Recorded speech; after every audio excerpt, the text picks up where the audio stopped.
rumus NPQ, kemudian S itu menggunakan rumus akar S kuadrat. Nah, untuk standar error di buku kan nggak ada ya. Standar error itu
untuk standar errornya itu akar P dikali 1 min P dibagi N. Coba dihitung standar errornya berapa.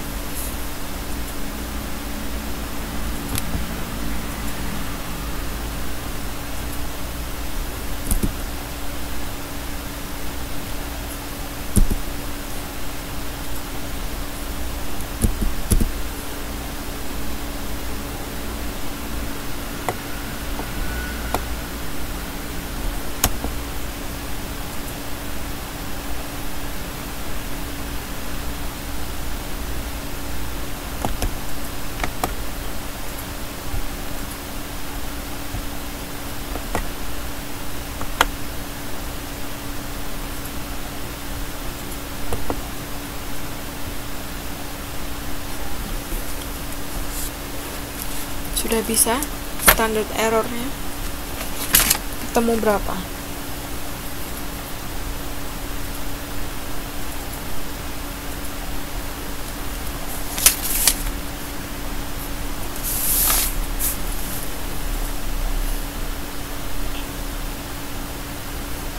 Itu kan P-nya udah diketahui, jadi tinggal dimasukkan ke rumus. Hasilnya berapa standar errornya? Malam Mbak Siti 0,016. Ya benar Mbak Dina. Oke, karena sudah bisa, kita lanjut ke estimasi interval. Suatu estimasi terhadap parameter populasi dengan memakai range. Estimasi interval merupakan sekumpulan angka yang kita duga salah satunya adalah nilai yang kita cari. Kemudian estimasi interval dilakukan untuk mendapatkan dugaan yang lebih objektif.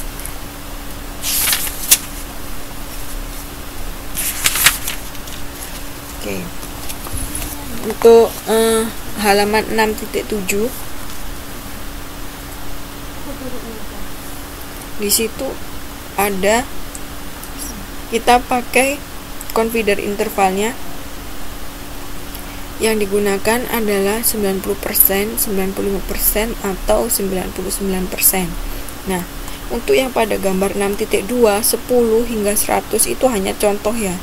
Seharusnya nanti kalau untuk real case, kasus yang sebenarnya itu tetap dimasukkan rumus, tetapi ini hanya sebagai ilustrasi saja. Biasanya yang digunakan untuk confidence interval itu 90%, 95% atau 99%. Sebenarnya peneliti itu bebas menentukan berapa besarnya interval kepercayaan yang akan digunakan. Namun pertimbangannya yaitu semakin besar tingkat kepercayaan diberikan, maka semakin tinggi pula tingkat kepercayaan bahwa para parameter populasi yang diestimasi terletak dalam interval yang terbentuk. Namun penelitian itu menjadi semakin tidak teliti.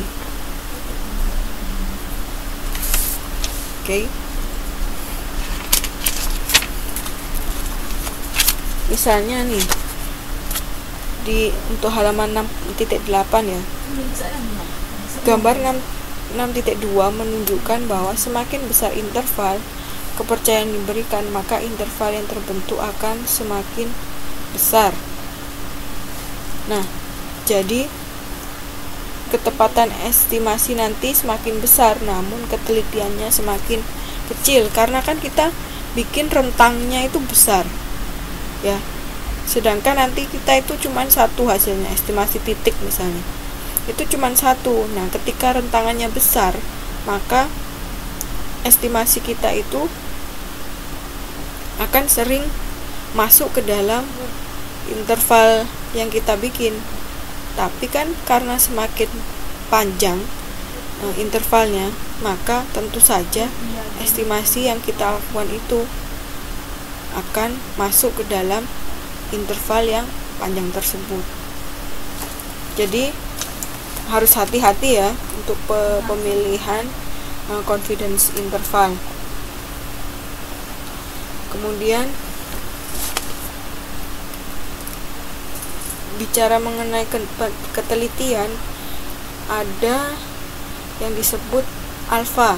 Alfa itu adalah daerah penolakan. Misalnya interval kepercayaan yang kita gunakan itu 95%, maka alfanya itu 5%. Dari mana? 1 dikurangi 100% dikurangi 95%, hasilnya 5%. Nah, di sini pengertiannya, kita memberikan toleransi untuk melakukan kesalahan sebanyak 5 kali dalam 100 kali percobaan. Kemudian contohnya, misalnya kalau 90%, alfanya berapa? Kalau confident intervalnya 90%, alfanya berapa?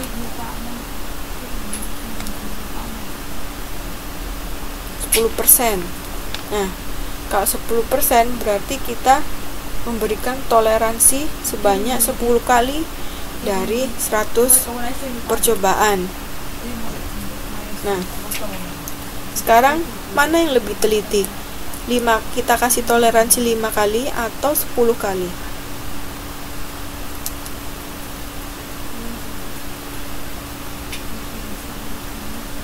Mana yang lebih teliti? Ketika kita menggunakan alfa 5% atau 10%.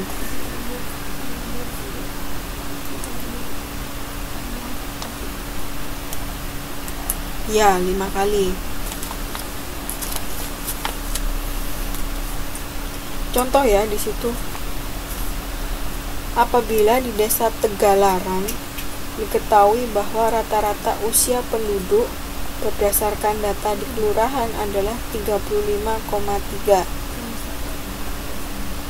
Untuk informasi ini, anggaplah bahwa peneliti tidak tahu mengenai data rata-rata usia penduduk tersebut. Nah, seorang peneliti yang sedang melakukan penelitian di desa tersebut menemukan bahwa rata-rata usia penduduk di desa Tegalarang adalah 36,3 dengan standar deviasi sebesar 13,3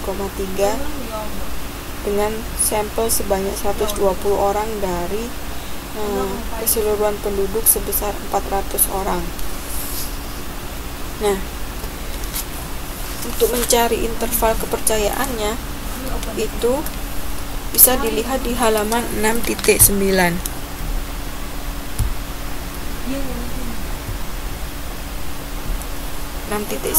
di situ plus minus Z alfa per 2, yaitu bukan alfa dibagi 2. Alfa per